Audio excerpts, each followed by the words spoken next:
Bienvenidos a Pensando Cuba, un programa con entrevistas polémicas y profundos análisis sobre la realidad y la actualidad de la isla, bajo la conducción de Pedro Acosta y Hernán Alberro, transmitidas a través de los canales de Cubanet.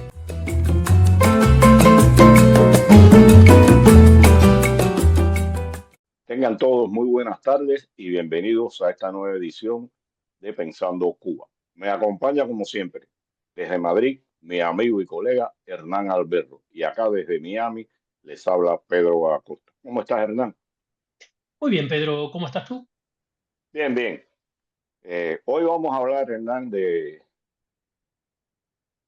diálogo político y de cooperación de la UE con Cuba y la solicitud de revisión que ha hecho el Consejo para la Transición Democrática en Cuba sobre este acuerdo.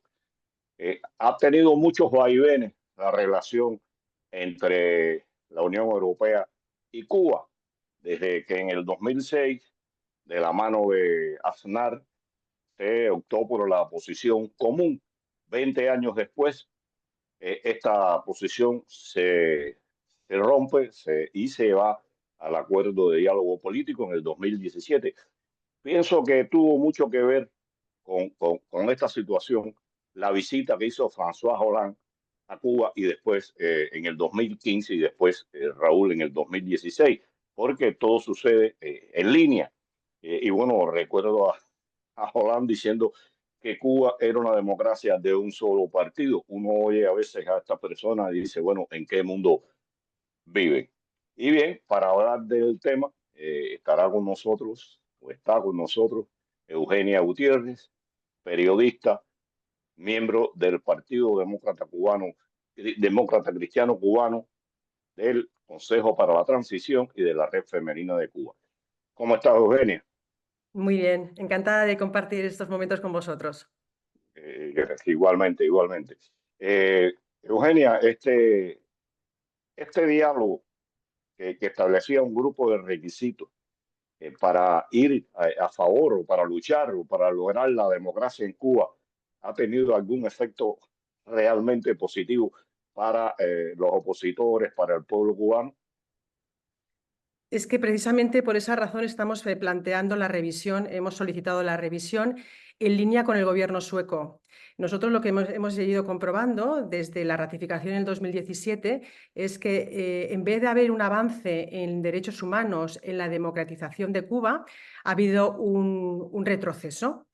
Si quieres, entramos más en detalle en los puntos que nosotros hemos visto el retroceso, fundamentalmente en materia de derechos humanos. Actualmente en Cuba tenemos 1.400 presos, entre presos políticos y también incluyendo también a periodistas disidentes, sin contar también la cantidad de presos, incluyendo también, o sea, quiero decir, incorporando a estos presos, a los presos comunes, estaríamos hablando de una comunidad de 11.000 presos. O sea, yo entiendo que Cuba algo no ha funcionado desde un punto de vista de derechos humanos, por lo que estamos comentando, porque no es normal este número de presos. Y sobre todo enfocándonos en los presos políticos, que nunca deberían haber sido encarcelados por cuestiones de libertad de expresión, de manifestación, y muchos de ellos precisamente vienen después de las manifestaciones pacíficas del 11 de julio de 2021. Entonces, una de las líneas donde ha habido un retroceso claramente ha sido en derechos humanos. Otro es un fracaso en el proyecto económico y la utilización de los recursos económicos, que el gobierno cubano se ha beneficiado de esos recursos económicos y no ha sido transparente en el uso de esos recursos. Y esto va en línea con lo que comentabas tú. ¿En qué se ha podido beneficiar el pueblo cubano? Pues vemos que nada, a nivel de derechos humanos no, ha habido una involución, un retroceso. De hecho, se está viendo que hay más represión en los últimos años. Y a nivel económico tampoco, porque si se hubieran utilizado los recursos económicos que ha destinado la Unión Europea al pueblo cubano, pues no estaríamos viendo el porcentaje o la miseria, la situación tan precaria en la que está viviendo el pueblo cubano. Y eso ha llevado después al mayor movimiento migratorio porque el cubano siente que no tiene un futuro de progreso en el país. Mira, dijiste algo ahí que es importante, ¿no? Y tiene que ver cómo se ha ido deteriorando la situación contra la disidencia en Cuba. Aparte, o sea, este diálogo se rompe en diciembre del 2000, este acuerdo, esta posición común se rompe en diciembre del 2017 de 2016, y precisamente lo sentimos en carne propia a partir de mediados del 2016, poco después de la visita de Obama a Cuba, se arrecia la represión contra la oposición en Cuba, contra la disidencia, contra el periodismo independiente, los cercos, las detenciones, los secuestros. Y bueno, hay una gran contradicción con esto. Y como tú dices, en nada se beneficia el pueblo cubano, todo lo contrario, o sea, ni política, ni social, ni económicamente se ha visto esta mejoría. Hernán.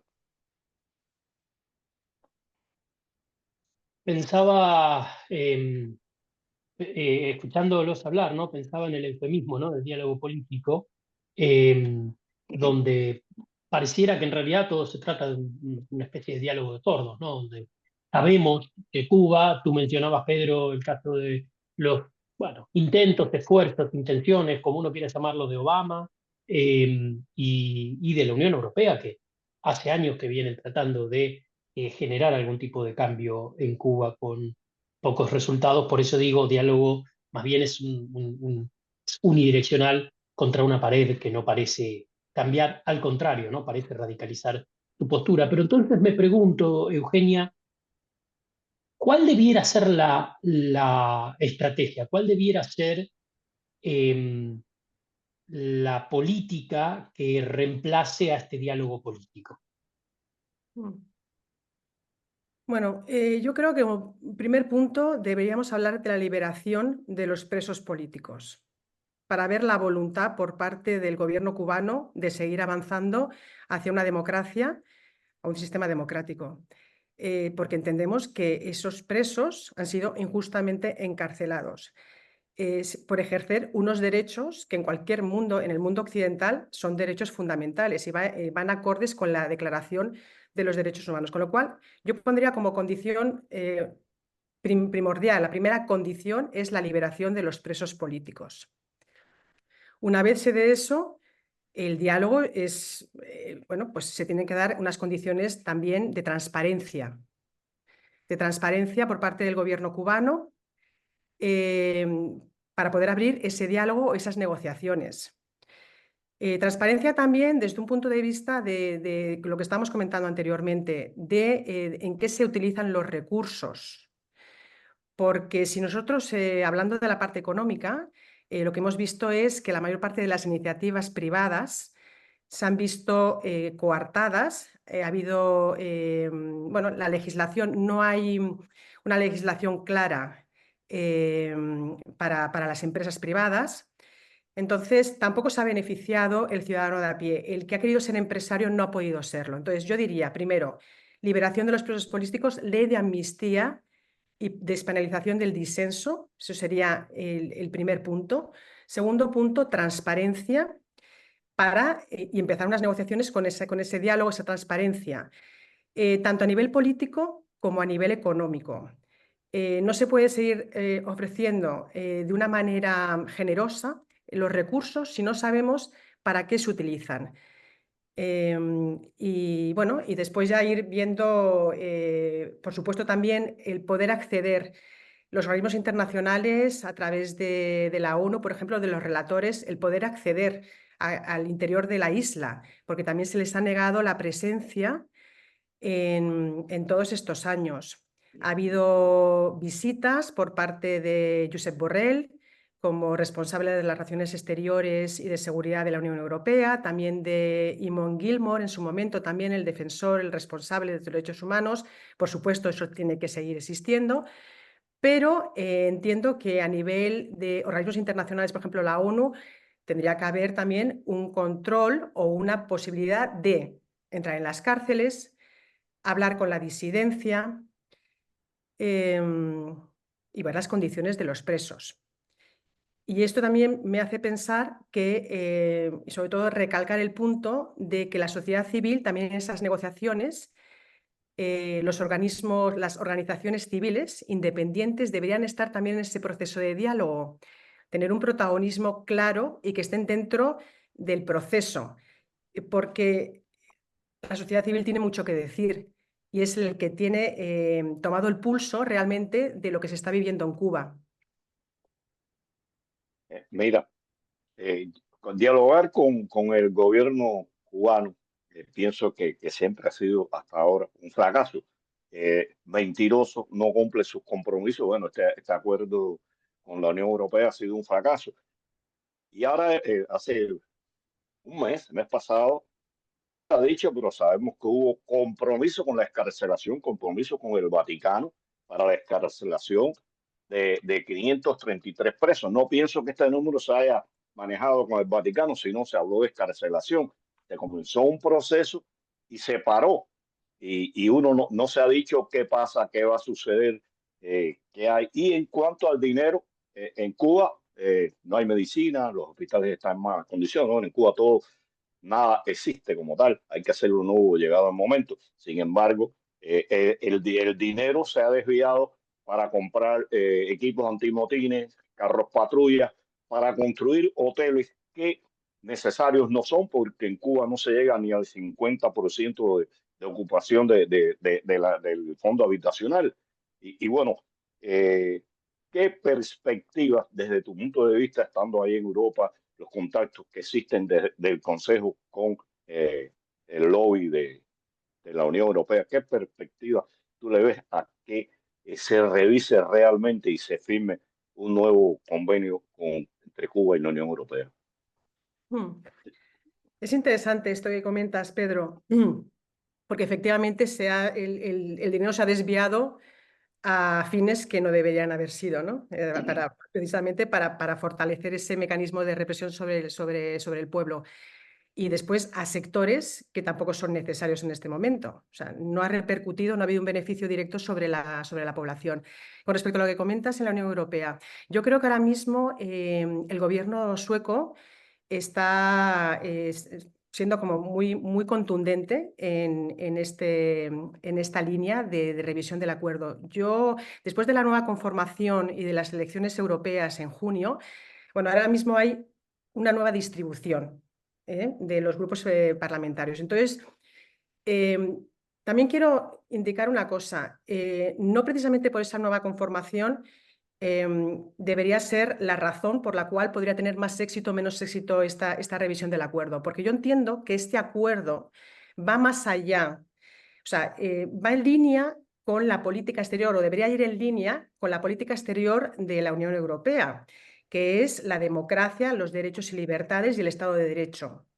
Entonces, a mí, desde mi punto de vista, lo que tenemos que es destacar que ahora mismo ese acuerdo se ha incumplido y sí que veo, entonces, bueno, volviendo a lo anterior, sí que creo que cualquier grupo parlamentario que esté dentro de la Unión Europea debería apoyar la revisión de este acuerdo, independientemente de cómo esté conformado actualmente el Parlamento Europeo y la Unión Europea en las distintas instituciones, porque va más allá, porque realmente está relacionado con las bases de fundación de la Unión Europea, de los principios básicos, de los valores que defiende la Unión Europea, que es lo que he dicho antes, que son los derechos humanos, la democracia y el Estado de Derecho. Pero, volviendo al tema de cómo puede influir, yo creo que tal cual está conformado ha habido cambios. Tenemos, diríamos, desde la izquierda moderada hasta la parte más hacia la derecha, con un espectro un poco amplio, pues hay una gran mayoría. Nosotros para poder obtener un cambio necesitas una mayoría absoluta, me parece que son de 360 votos. Y con esta nueva conformación sí que creo que se podría obtener en una votación que estuviera de acuerdo y que fuera en línea de suspensión temporal, que es lo que nosotros estamos planteando desde el Consejo para la Transición Democrática en Cuba, la suspensión temporal del acuerdo. Entonces, bueno, dicho esto, o sea, en la votación sí que creo que es más posible pero vuelvo a insistir que debería ser un reclamo de toda la Unión Europea, de todos los partidos que están dentro de la Unión Europea, por lo que he comentado antes, porque las bases de la Unión Europea, de la creación de la Unión Europea, son estos principios que hemos comentado anteriormente. Entonces sí que le veo una posibilidad de éxito, como si queréis llamarle, o de viabilidad a esa revisión. Hernán.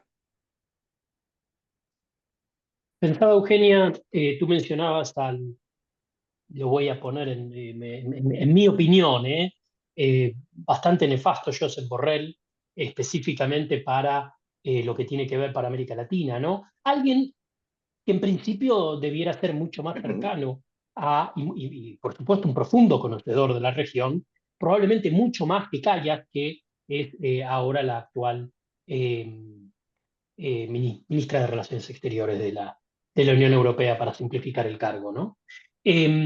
Y tenemos, por otra parte, en Estados Unidos a Marco Rubio, de nuevo, un profundo conocedor de la región, con un equipo con un fuerte componente latinoamericano, con un fuerte componente de ex embajadores en América Latina, ex presidentes del Banco Interamericano de Desarrollo, la gente realmente que conoce en profundidad la región. Estados Unidos pareciera, y perdón que te saco un poco hacia lo geopolítico, ¿no? Pero Estados Unidos pareciera que está en cierta medida dejando la región, ¿no? Como que probablemente se va a concentrar, todos dicen, en dos temas: migración e influencia china. Escuchaba a un experto el otro día decir, bueno, ¿será que la nueva administración de Estados Unidos, encabezada, digo, en lo que es la Secretaría de Estado, conoce también América Latina, que prefieren no meterse?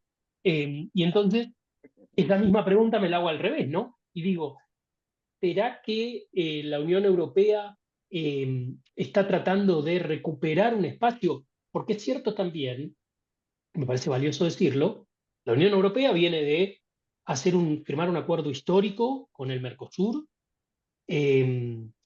y renovar su Tratado de Libre Comercio Unión Europea-México, ¿no? Entonces, me parece que son dos señales muy claras que van un poco en línea contraria a lo que pareciera podría llegar a ser Estados Unidos. Entonces, me pregunto si tú lo ves así, si tú crees que hay esto que tú decías, ¿no? Que hay una oportunidad en esta nueva configuración de la Unión Europea que podría contribuir a una mayor presencia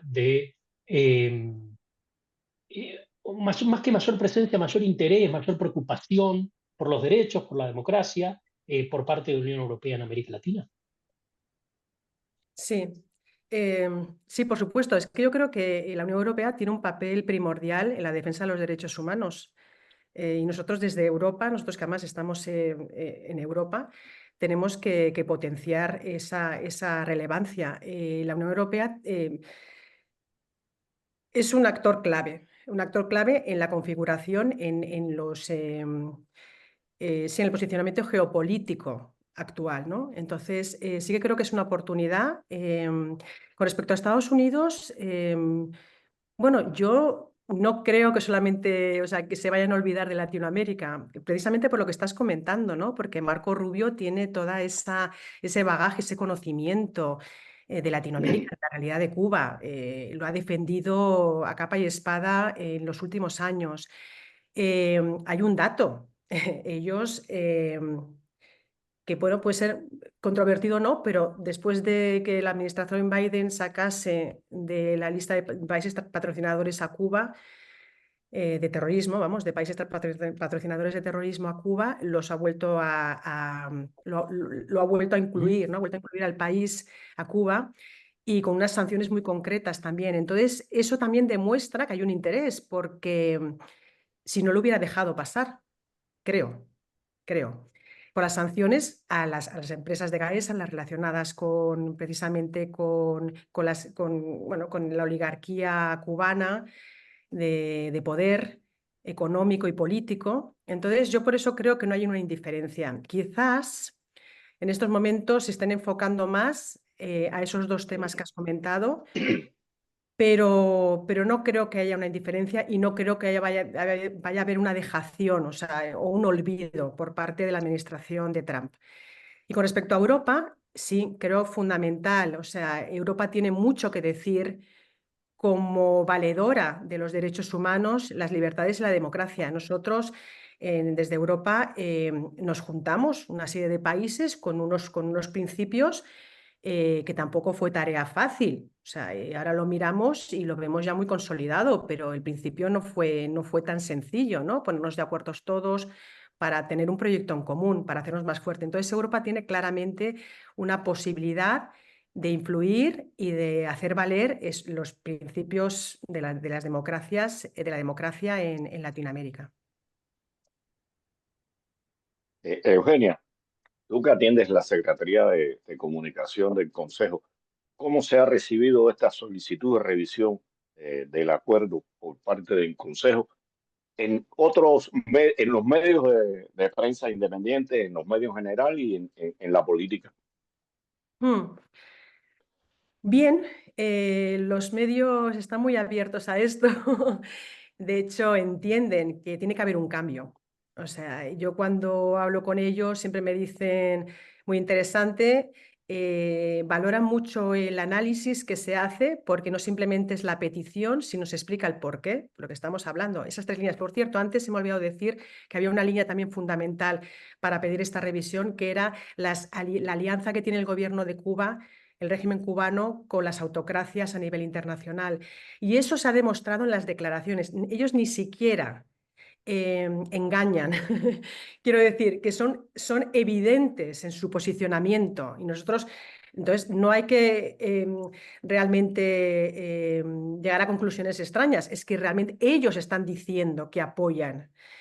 Entonces, los medios y las instituciones, algunas instituciones con las que hemos hablado también, entienden que esto ha fracasado, entienden que esto no ha llevado a un avance hacia la democracia, a un avance en la protección de los derechos civiles, políticos del ciudadano de a pie cubano, porque estamos viendo que cada vez hay más presos políticos y aunque hayan sido escarcelados, en eso que has comentado antes, Pedro, y que se ha paralizado después de volver a entrar en la lista de países patrocinadores del terrorismo, es una puerta giratoria. La represión sigue existiendo y sigue habiendo detenciones arbitrarias. Entonces, sí, los medios de comunicación, por el análisis que nosotros estamos dando, valoran mucho el análisis concienzudo y las razones que están por detrás de ese análisis, ¿no? para hacer una petición concreta. Y por supuesto, muchos de ellos están comprometidos precisamente con la democracia, ¿no? En la defensa. Entonces, ya no solamente es el individuo, el periodista en sí, sino el medio. Los medios, tenemos que pensar que la libertad de prensa es fundamental para que existan los medios de comunicación, la libertad de expresión. Entonces, por supuesto, están en línea de estos reclamos porque están viendo que hay un pueblo que está sufriendo y que sobre todo lleva sufriendo muchísimos años. Estamos hablando ya de 66 años. Es la dictadura más longeva del hemisferio occidental y, bueno, esto es conocido en los medios de comunicación. Entonces yo sí que creo que existe ese apoyo y ese reconocimiento de que tiene que haber un cambio en Cuba y por lo tanto todo lo que sea presionar para que haya avances claros y transparentes en esa línea, hacia la democracia, en los medios de comunicación están más que abiertos a apoyar esas iniciativas. Hernán, ¿tienes algo ahí en la cartuchera todavía? No, a ver, iba a hacer un comentario muy breve, pero Eugenia, que tiene que ver con que pensaba mientras la escuchaba Eugenia, eh, cuán cierto es lo que dice y cuánto también han ayudado, tristemente, pero bueno, han ayudado eh, eh, la situación de Venezuela, ¿no? Cómo ha despertado bastante interés en algún momento, digamos hace 20 y pico de años. eh, el interés sobre Cuba, o mejor dicho, el grado de desinformación que había sobre Cuba era mucho mayor. Yo creo que Por supuesto, la facilidad de comunicación hoy en día con Cuba, la mejora, esto hemos hablado muchas veces, Pedro, la mejora del periodismo independiente en Cuba ha sido clave también, haciendo alusión a esto que decía Eugenia de los medios, el rol de los medios.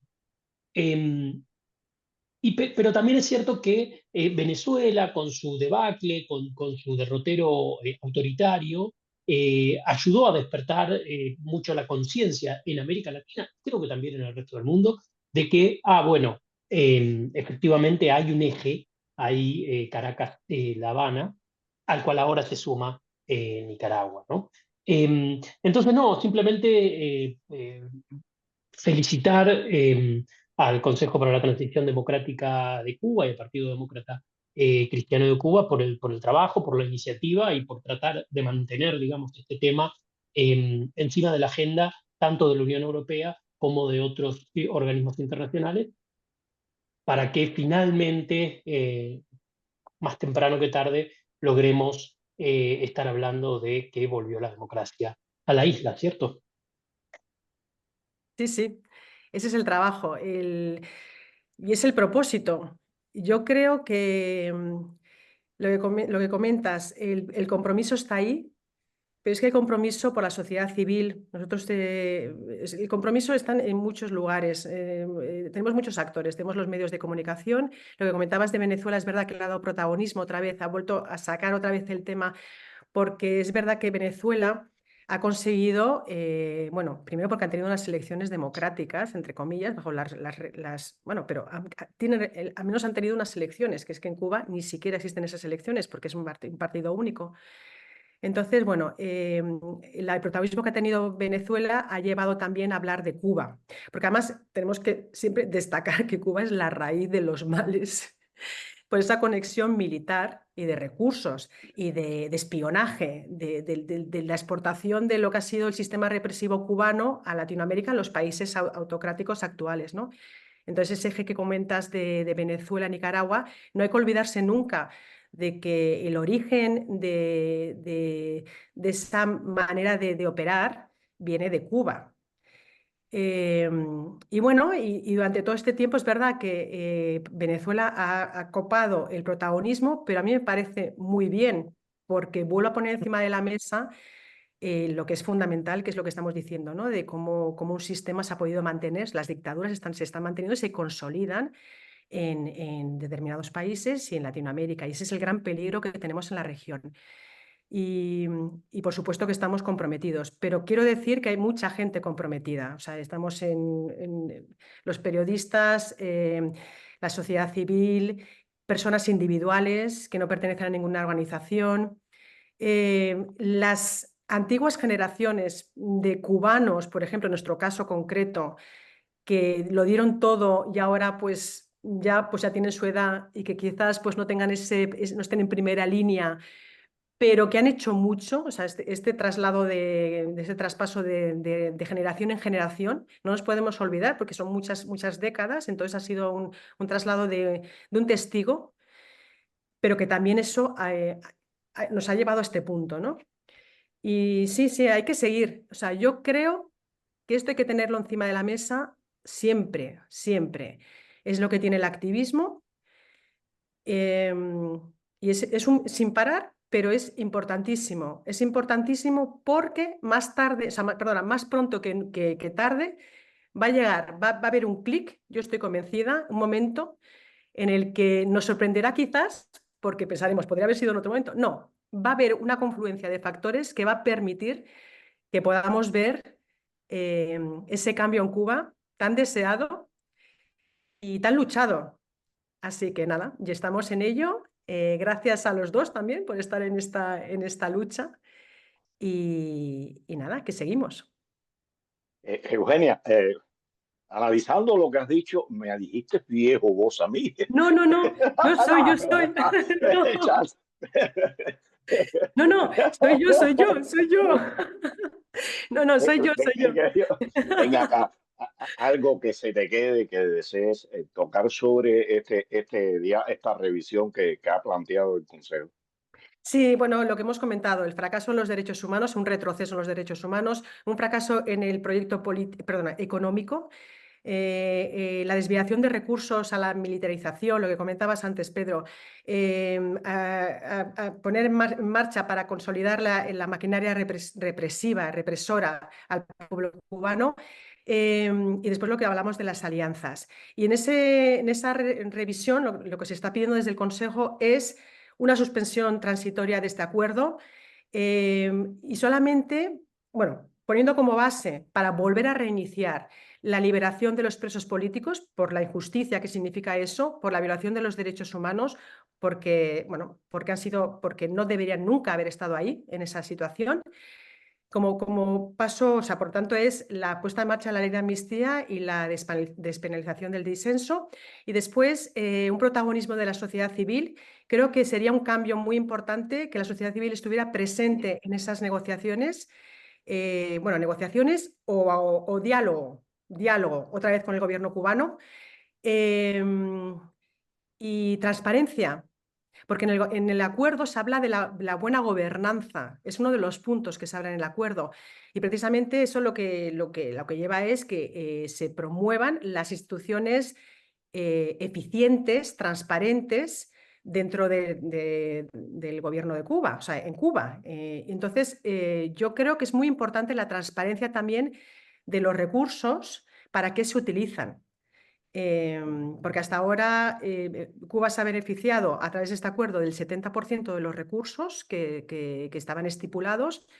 Bueno, pues ver ese 30% restante, en qué se va a utilizar y en qué se han utilizado los anteriores, quiero decir, porque el 70% es una cantidad bastante importante. Y ya está. Y después dar también, dentro de los derechos, el avance de los derechos civiles y políticos, pues el derecho a la reunión, derecho a la manifestación, a la asociación. Pero eso yo creo que tendría que ser una parte, que seguro sería uno de los temas que se hablaría con la sociedad civil y las organizaciones independientes cubanas, que creo fundamental que sean un actor importante en este diálogo. Bueno, solo nos queda, Eugenia, darte las gracias. Ha sido un placer compartir contigo en este programa y bueno, ya pienso que te podremos tener en otras ocasiones. Os lo Adelante. agradezco de verdad, sí ha sido un placer para mí también. Me sumo al agradecimiento, Eugenia, muchas gracias por ilustrarnos sobre esta iniciativa y bueno, ojalá no caiga en oídos sordos y la Unión Europea realmente plantee su diálogo político hacia Cuba, abriendo precisamente las puertas para la participación de la sociedad civil, la transparencia y, por supuesto, dando lugar inmediatamente a la libertad de los presos políticos y poniendo fin a la penalización del disenso. Muchísimas gracias y con esto concluimos el programa de hoy y dejamos hecha la invitación para nuestra audiencia para el próximo sábado a las 5:30 de la tarde por las redes sociales de Cubanet para seguir pensando Cuba.